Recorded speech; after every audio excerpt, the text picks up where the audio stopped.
பலரும் நம்ம நிகழ்ச்சிகளை தொடர்ச்சியாக பார்க்குறீங்க. ஆனால் சப்ஸ்கிரைப் பண்ண மறந்துடுறீங்க. நம்ம நேயர்கள் மறக்காமல் சப்ஸ்கிரைப் பண்ணுங்கள். இனி வரும் நாட்களில் நிறைய அரசியல் பேச வேண்டியிருக்கு.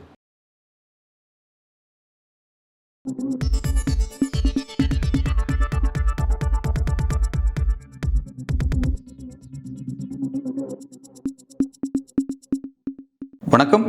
இன்றைக்கு நம்முடன் அரசியல் பேசுவதற்காக வழக்கறிஞர் மற்றும் கிளாட் அமைப்பின் ஃபவுண்டர் திரு சிவா அவர்கள் இணைந்திருக்கிறார். வணக்கம் சிவா.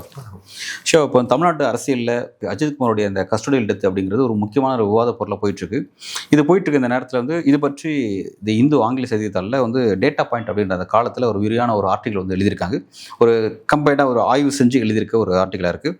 அது என்ன தலைப்பில் எழுதியிருக்காங்க அப்படின்னா, இந்த கஸ்டடியல் டெத்தில் அந்த சப்ஜெக்டில் குற்றச்சாட்டுக்கு உள்ளாகக்கூடிய காவல்துறை அவங்க எந்த அளவுக்கு தண்டிக்கப்படுறாங்க, அவங்க மீதான குற்றம் நிரூபிக்கப்பட்டு அவங்களுக்கான தண்டனை எந்த அளவுக்கு இருக்குன்னு பார்த்தா 0 இன் தமிழ்நாடு அப்படின்ற டைட்டில் அவங்க எழுதியிருக்காங்க. எப்படி பார்க்குறீங்க?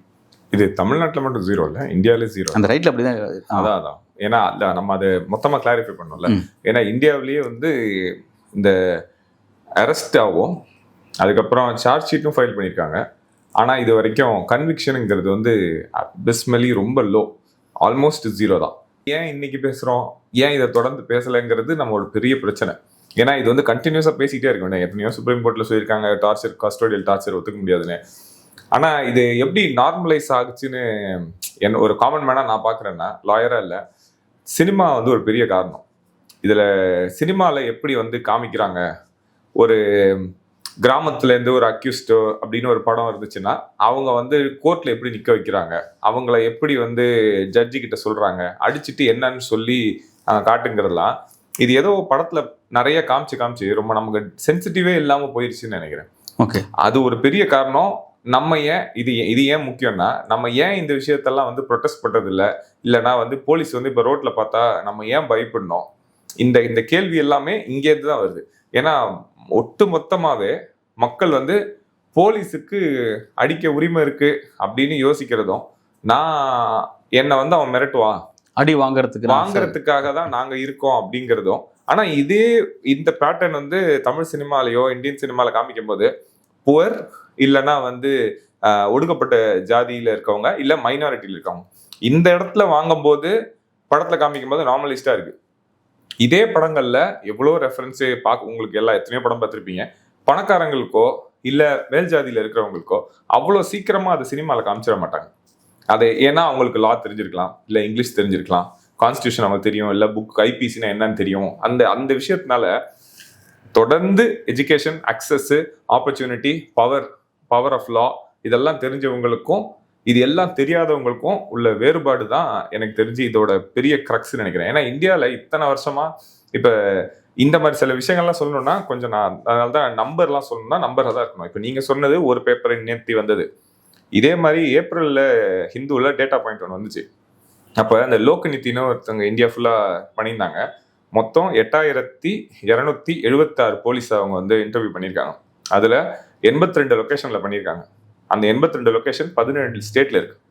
இந்த ஸ்டேட்ஸ்ல பண்ணதுல நிறைய ஸ்டாட்டிஸ்டிக்ஸ் இருக்கு, நிறைய சொல்லிக்கிட்டே இருக்கிறதுக்கு அவங்க அந்த ரிப்போர்ட்டே படிச்சிடலாம். ஆனா மேஜரா என்ன சொல்றாங்கன்னா 20% அந்த 8000 போலீஸ்ல 20% மட்டும்தான் வயலன்ஸ், அடிக்கிறது இல்லைன்னா டார்ச்சர் பண்றது இதுக்கு எதிராகவும், 80% இது பண்ணாதான் நியாயம் அப்படின்னு நினைக்கிறவங்க இருக்காங்க. இதுல நிறைய குட்டி குட்டி ஸ்டாட்டிஸ்டிக்ஸ்லாம் இருக்கு. அதுல 35% கொஞ்சம் ஓகே, கொஞ்சம் இல்லை, அதெல்லாம் வேணாம், நம்ம ப்ராடா புரிஞ்சுப்போம். 20% கண்டிப்பா தப்புன்னு சொல்லியிருக்காங்க. 80% கண்டிப்பா இதை தேவைதான் அப்படிங்கிற மாதிரி வருது.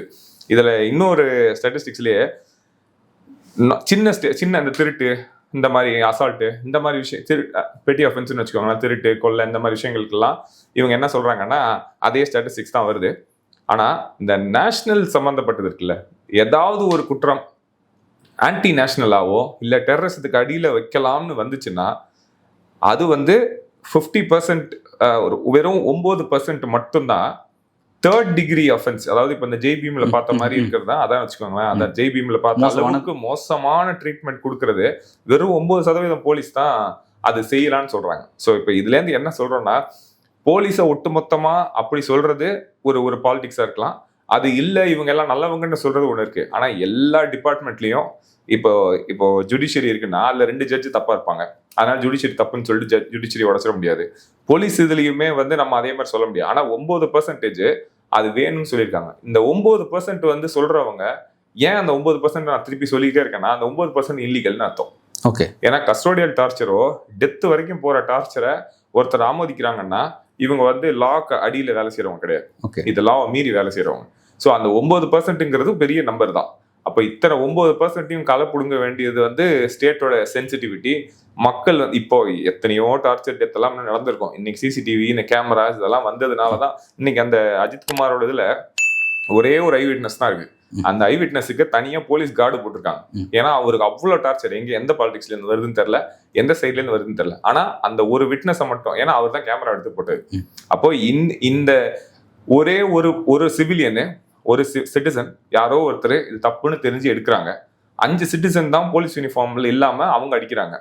இது ஏன் ஒரு குறை இருக்குன்னா மக்கள் வந்து இன்னமும் வந்து போலீஸ் அடிக்கிறது நியாயம் நினைக்கிறது தான் தப்பு. இது என்னைக்கு மாறுதோ அன்னைக்கு தான் கவர்மெண்டே மாறும். ஒரு 3 நாள் முன்னாடி மெயின்ல ஹெட்லைன்ஸ்லயே ஹிந்து ஒரு எடுத்து போட்டிருந்தாங்க. ஜனவரியில ஒரு அட்வொகேட்டு தேனியில கேஸுக்கு போறாரு ஸ்டேஷனுக்கு. அப்போ ஒரு ஆட்டோ டிரைவரை இந்த மாதிரி அவர் வந்து குடிச்சிருக்காருன்னு சொல்லி பப்ளிக் ஏதோ பிரச்சனை பண்ணாருன்னு சொல்லி அவரை கூட்டம் வந்து அடிக்கிறாங்க. இவர் அங்க வந்து அவர் கேட்க முடியல, ஏன்னா இவர் வந்து இதுக்கான அக்சஸ் இருக்குமா என்னன்னு. இவர் என்ன பண்ணியிருக்காரு, ரைட் டு இன்ஃபர்மேஷன் ஆக்ட்ல எனக்கு அந்த ஸ்டேஷனோட சிசிடிவி ஃபுட்டேஜ் வேணும்னு கேட்டிருக்காரு. இப்படி ஒரு ப்ரொவிஷன் இருக்குங்கிறது எனக்குமே ஒரு ஆச்சரியமா இருந்துச்சு. ஏன்னா எனக்கு அக்சஸ் இருக்கு, ஏன்னா நம்ம அட்வொகேட்டா போறது. ஆனா இவங்க டேட்டாவை ரைட் டு இன்ஃபர்மேஷன்ல அப்ளை பண்ணி டேட்டாவை வாங்கி அந்த சிசிடிவி ஃபுட்டேஜ் எடுத்து இவங்க ரிலீஸ் பண்ணிட்டு அது வைரல் ஆகி இப்போ அங்க இருக்கிற ஸ்டேஷன்ல இருக்கிறவங்க எல்லாரும் சஸ்பெண்ட் பண்ணிட்டாங்க. இப்போ அதுக்கான ரேட் போகுது. இது கன்விக்ஷன் ஆகுதா இல்லையாங்கிறது அடுத்தது. ஆனா இப்படி ஒரு ப்ரொவிஷன் இருக்குங்கிறது நமக்கு முதல்ல தெரியணும். ஓகே. ஆர்டிஐ அப்படிங்கிற ஒரு விஷயம் வந்து அதோட தேவையை நம்ம புரிஞ்சுக்கணும். ஏன்னா எல்லாத்துக்கும் நம்ம என்ன சொல்றோம்னா கவர்மெண்ட் ஏன் நீங்க அந்த பெர்மிஷனை கொடுத்தீங்க, நீங்க ஏன் அடிக்கல, சுப்ரீம் கோர்ட்டு கிட்ட போய் நிக்கணும். நம்ம சுப்ரீம் கோர்ட் இந்த மாதிரி அடிச்சிருக்காங்கன்னா சுப்ரீம் கோர்ட் என்ன சொல்லும், இப்போ நம்ம ஹைகோர்ட் ஜட்ஜ் என்ன சொல்லியிருக்காரு, ஸ்டேட்மெண்ட் வந்து ரொம்ப பவர்ஃபுல், ரொம்ப கடுமையான ஸ்டேட்மெண்ட்.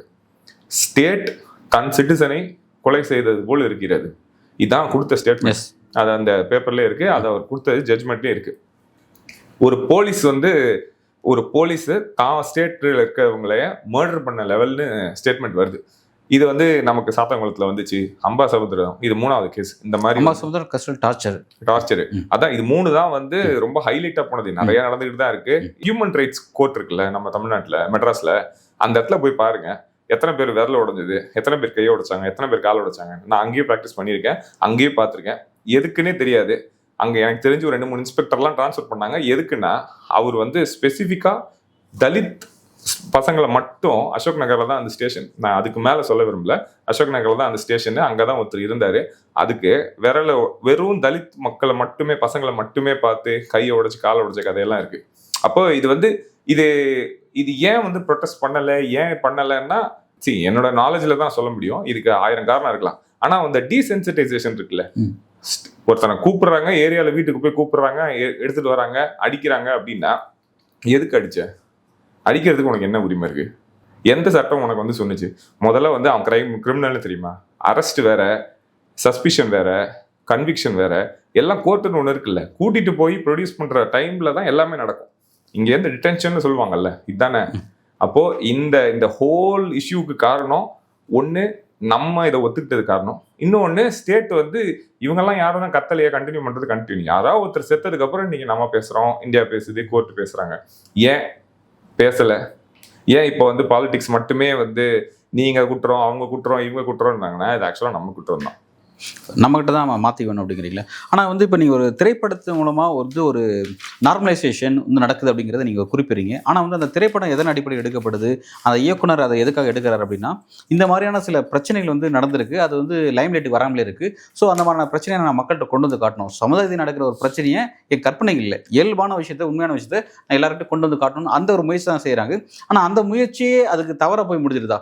அது நார்மலைசேஷனாக மாறிடுதா? நீங்கள் சொல்கிறது ஜேபி மாதிரி படம், அது சரியான படம். ஓகே, அது வந்து நம்மள ஆக்சுவலா இப்ப நான் பேசினதோட சைட்ல இருந்து பேசின படம்.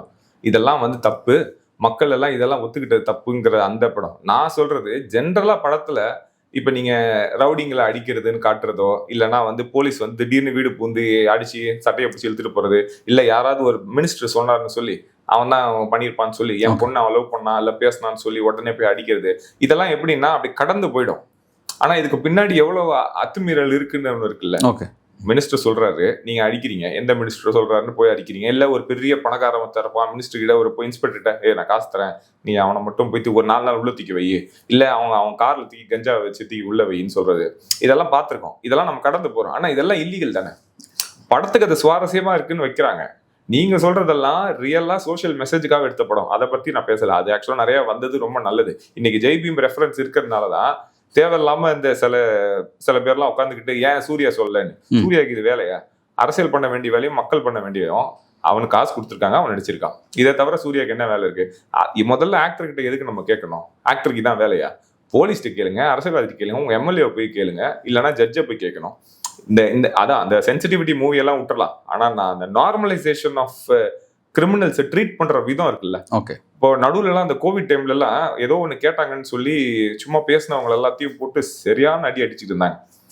அடிக்கிறதுங்கிறது பயங்கர கம்ஃபர்டபுளா நம்ம சினிமால காமிச்சதோ இல்ல டிவில வரதுங்கிறது ஒரு பெரிய மிஸ்டேக். இல்லை இப்போ நீங்கள் சொல்கிற மாதிரி அந்த திரைப்படத்தில் காமிச்ச அந்த சீன்ஸ்லாம் இருக்குல்ல, அந்த சீன்ஸ் இயல்பான சீன்ஸாக வச்சாங்களா அல்லது இயல்புக்கு முரணான சீன்ஸாக படத்தில் வழி திணிக்கப்பட்டிருக்க அந்த சீன்ஸாக இருக்குன்னு பார்க்குறீங்களா?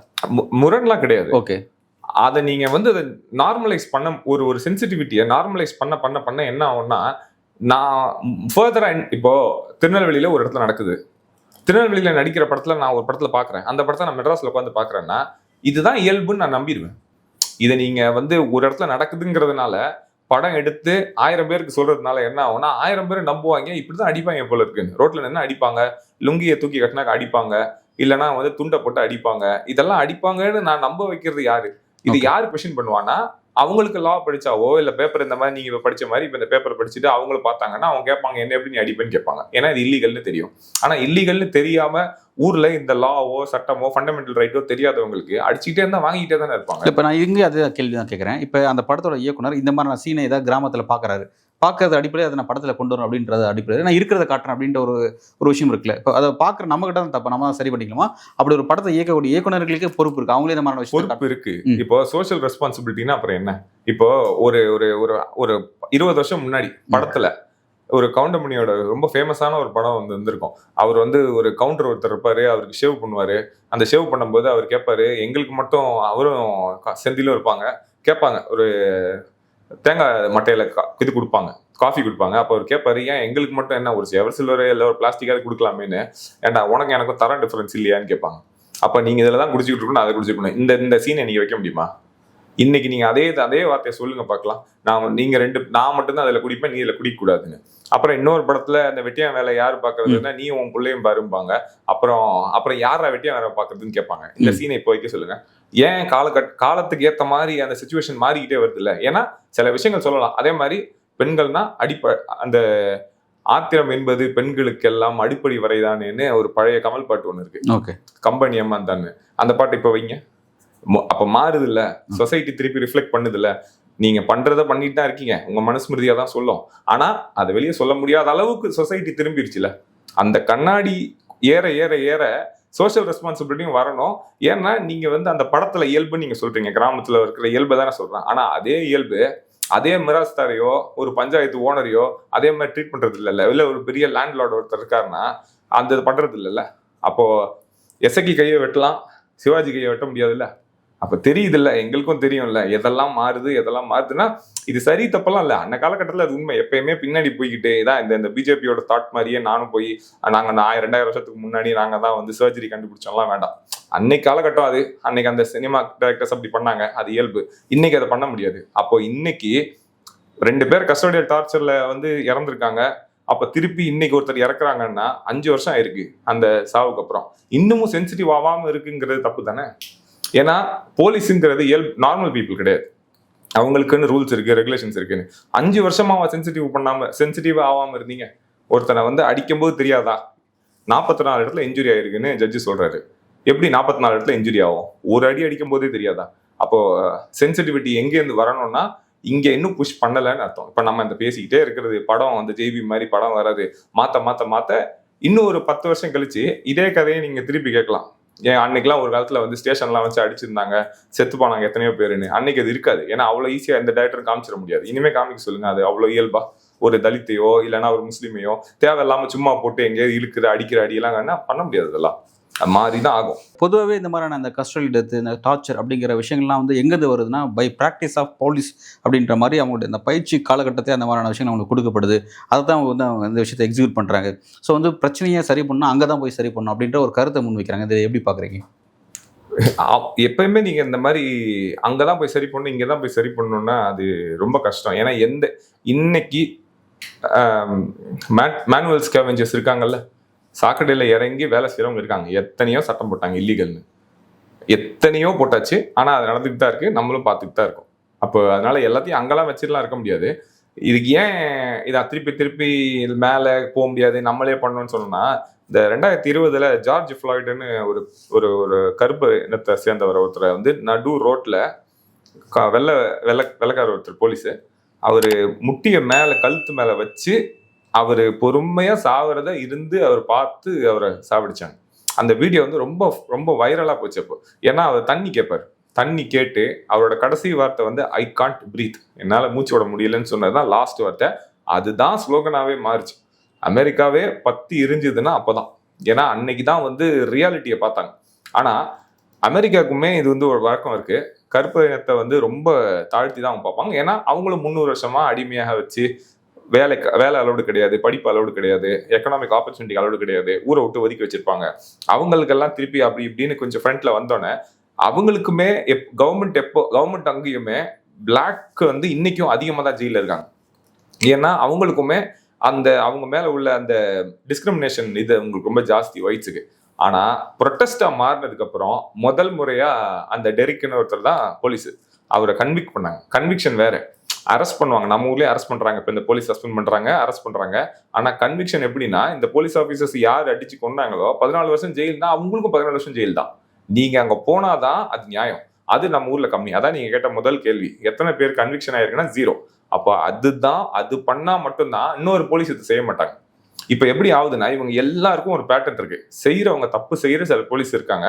அந்த தப்பு செய்யற போலீஸ்க்கு என்ன ஆகும்னா, எனக்கு தெரியும்ல, என்ன மாதிரியே பல இடத்துல அடிச்சவன் எவனுமே ஜெயிலுக்குள்ள இல்ல, எப்படியோ ஒரு இடத்துல வெளியே வந்துருவேன், ஏன்னா என் டிபார்ட்மெண்ட் எனக்கு காப்பாற்றும்.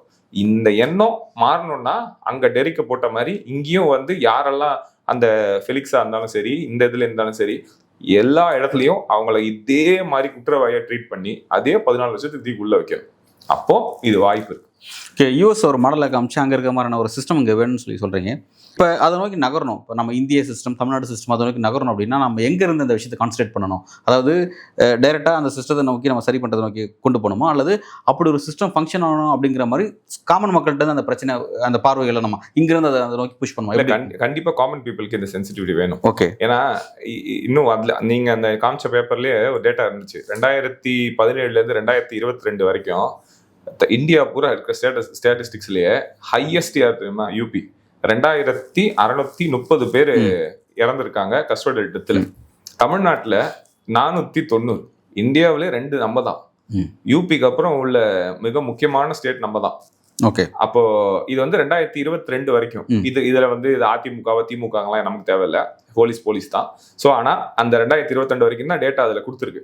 இந்தியா பூரா 11,656 பேர் இறந்திருக்காங்க.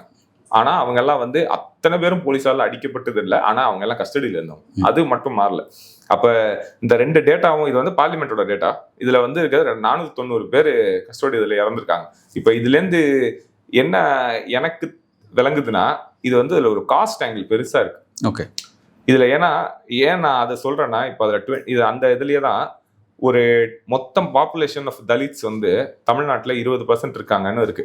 அந்த 20%ல 38% 20% இருக்கிற இடத்துல 38% ஆஃப் மேக்சிமம் பீப்புள் வந்து டிடென்ஷன்ல இருக்காங்க, ஏதோ ஒரு வந்து ஜெயில இருக்காங்க. இந்த ப்ரிவென்டிவ் அரெஸ்ட்பாங்க, அதாவது தற்காப்புக்காக அரெஸ்ட் பண்ணுவாங்க. ஏன்னா இவங்கெல்லாம் ஒருவேளை குற்றவாளியா இருக்கலாம், ஏன்னா சின்ன எரர் பண்ணியிருக்காங்க. ஸோ அவங்கள பிடிச்சி வைக்கிறது, அதுவும் ஹையஸ்ட் நம்பர் வந்து தலித்ஸ் தான். அப்போ இதுல காஸ்ட் எவ்வளவு முக்கியமான ஆங்கிள். இது வந்து வெறும் லா அண்ட் ஆர்டர் இஷ்யூலாம் கிடையாது. யாரு ரொம்ப பாதிக்கப்படுறா, யாருக்கு வந்து ஃப்ரீக்வெண்டா ஜெயிலுக்கு போறது, இல்ல யாருக்கு வந்து அந்த ஸ்டிக்மா இருக்கு, இவங்களை பார்த்தா இவங்க தான் குற்றவாளியா இருப்பாங்கன்னு நினைக்கிற அந்த மனப்பான்மையில எங்கேருந்து வருது? It not just police. இந்த 2022 டேட்டால 2129 பேர் ஜெயில இருக்காங்க அப்படின்னா, டிடென்ஷன்ல இருக்காங்க. அதுல 38% அவங்க வந்து தலித்ஸா தான் இருக்காங்க. அது எப்படி 20% இருக்க பாப்புலேஷன்ல 38% வந்திருக்காங்கன்னா அது ரொம்ப ஹை. அந்த இதே ஒரு கணக்குல நான் இப்போ பிளாக்ஸை பத்தி சொன்ன அமெரிக்கால, அங்க அவங்க வந்து ஒரு 13 to 15% இருக்காங்க. அதுல 38% ஜெயில இருக்காங்க அவங்களும். சேம் பேட்டர்ன் அப்படியே இருக்கு. சேம் பேட்டர்ன் ரிப்பீட் ஆகுது. இதுல நீங்க அப்படியே இத கணக்குல வச்சுக்கிட்டு இந்த பக்கத்துல இந்த எஜுகேஷன் டிகிரி நான் சொன்ன இந்த காஸ்ட் இதெல்லாம் ஏன் வருதுன்னா அது ஒண்ணு. நான் காஸ்ட்டுக்காக தான் நான் இங்கேயும் அங்கேயும் அது பிரிக்கிறது.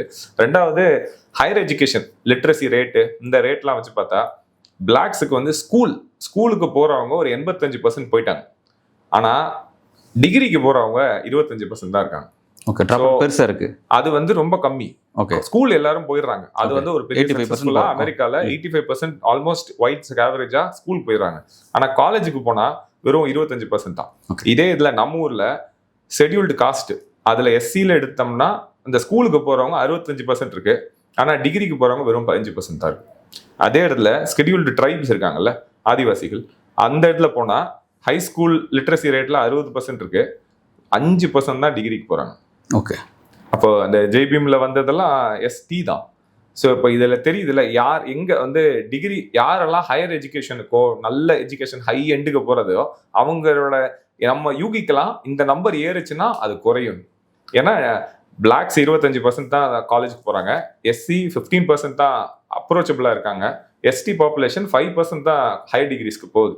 இந்த ரெண்டு டேட்டாவும் வச்சு பார்த்தா அப்படியே பாவர்ட்டிக்கு வந்தோம்னா பிளாக்ஸ் வந்து 17% பாவர்ட்டியில் இருக்காங்க. அது கொஞ்சம் கம்மி, நல்ல ஒரு அளவுக்கு. ஏன்னா அதுக்கு என்ன காரணம் சொல்றேன், ஷெட்யூல்டு காஸ்ட் வந்து 33% பாவர்ட்டியில் இருக்கிறாங்க. ஷெட்யூல்டு ட்ரைப் வந்து 50% வந்து பாவர்ட்டி ரேட்ல இருக்காங்க. நான் அந்த பாவர்ட்டி ரேட்டுங்கிறது என்னன்னா, நான் அன்னைக்கு சொன்ன மாதிரி தான், ஒரு 34 ரூபாய்க்கு 33 ரூபாய்க்கு வாங்கினீங்கன்னா நீங்க ஏழை, 33 ரூபாய்க்கு மேல போனீங்கன்னா அந்த கோடுல இருந்து வெளியே போயிருவீங்க. அதே மாதிரி அர்பன்ல இருக்கும்போது 47 ரூபாய்க்கு போனோம்னா 8க்கு போனோம்னா நம்ம வந்து நான் பாவர்ட்டி, 47 ரூபாய் ஒரு நாள் வாங்கினா பாவர்ட்டி. ரெண்டு ஊர்லயுமே ஒரே ஒரு சிமிலாரிட்டி தான், ஆன்டி ரிசர்வேஷன் இருக்குல்ல. நம்ம ஊர்ல ரிசர்வேஷன் தான் இந்த ஸ்கூலையாவது ஃபிக்ஸ் பண்ணுது.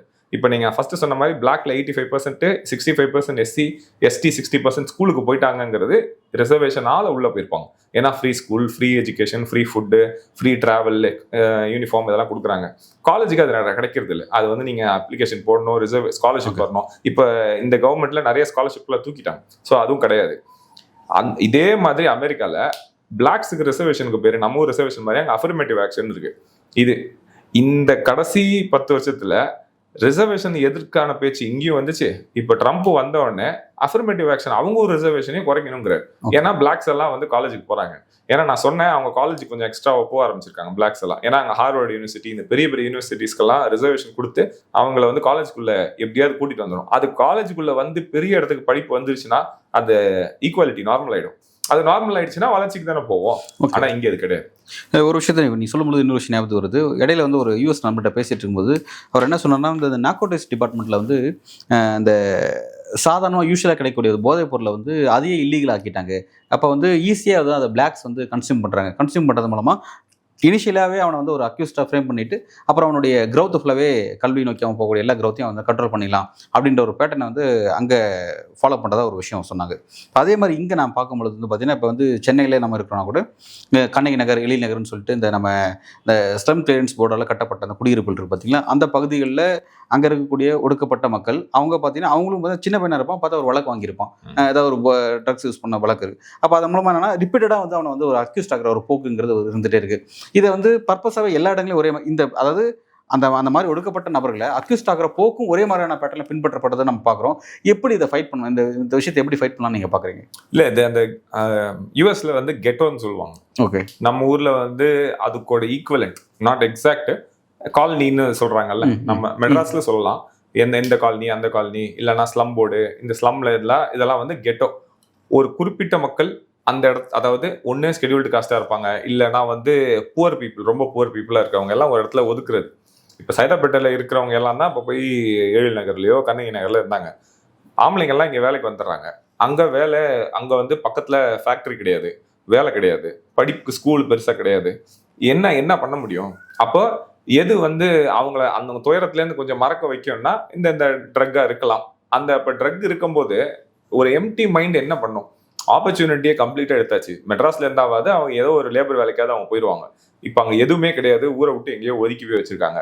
இப்ப அவங்களுக்கு ஒண்ணு, இப்ப இது என்ன பண்ணலாம்னு கேட்டதுக்கு அதை சுத்தி என்ன ஆப்பர்ச்சுனிட்டி கிரியேட் பண்ண முடியும்னா அது ஸ்டாப் ஆக போகுது. எனக்கு இன்கம் வருது, எனக்கு நல்ல ஒரு வாழ்க்கைக்கு ஒரு ஒரு ஆப்பர்ச்சுனிட்டி இருக்குன்னா யாரும் வந்து மற்ற இடத்துக்கு போகிறது கிடையாது. அது டீவியன்ஸ். இப்போ சூசைட் பண்றது இந்த மாதிரிலாம் எப்படின்னா அதெல்லாம் மீறின டிப்ரெஷன் வர்றதுதான். ஆனா ஜென்ரலா எனக்கு ஒரு நல்ல ஆப்பர்ச்சுனிட்டி இருக்குன்னா நான் அதை நோக்கி போக மாட்டேன். அதுக்கு கிரியேட் பண்ணாம வெளியே அனுப்பணும்னா வேற என்ன பண்ண முடியும்? ஸோ அவங்களை குற்றம் சொல்லிக்கிட்டே இருக்க முடியாதுல்ல. நம்ம அதுக்கும் சப்போர்ட் பண்ணியிருக்கணும்ல ஸ்டேட்டு. ஓகே, உண்மையிலே இந்த அஜித்குமார் இந்த கஸ்டடி டெத் அப்படிங்கிறது வந்து தமிழ்நாட்டு அரசியல் பிறகு இந்திய அரசியல் எப்படி இருக்குது அப்படிங்கிறத கம்பேர் பண்ணி சொன்னீங்க. அதே மாதிரி இந்த விஷயம் எப்படி உலக அளவுலையும் வளர்ந்த நாடுகளாக இருக்குது, அமெரிக்காலையும் எப்படி இருக்குது, எல்லா இடங்களையும் ஒடுக்கப்பட்ட மக்கள் எப்படி பாதிக்கப்படுறாங்க, இந்த பிரச்சனையை சரி பண்ணணும்னா கல்வியை நோக்கி அவங்க நகரும் பொழுது வந்து அது எந்த அளவுக்கு வந்து அந்த பிரச்சனையில் அவங்க வெளியில் வராங்க, கல்விங்கிற ஒரு ஆயுதமாக இருக்குது அப்படிங்கிற ஒரு விஷயத்தையும் வலியுறுத்திருக்கீங்க. அதே மாதிரி இந்த மாதிரியான பிரச்சனை சாதாரண பிரச்சனை தான், நார்மல் பிரச்சனை அப்படின்ற மாதிரியான பார்வையை பார்க்கக்கூடிய மக்கள் வந்து அந்த தங்களோட பார்வையை மாற்றிக்கணும் அப்படிங்கிற ஒரு விஷயத்தையும் நீங்கள் வலியுறுத்தி சொல்லியிருக்கீங்க. நம்ம சிஸ்டத்தில் ஒரு பெரிய மாற்றத்தை நோக்கி நம்ம நகர வேண்டியது இருக்குன்னு நீங்கள் சொல்லியிருக்கீங்க. இதெல்லாம் நோக்கி நம்ம சிஸ்டம் நகரதாங்கிறத நம்ம பொறுத்து வந்து பார்க்கலாம். மிக்க நன்றி.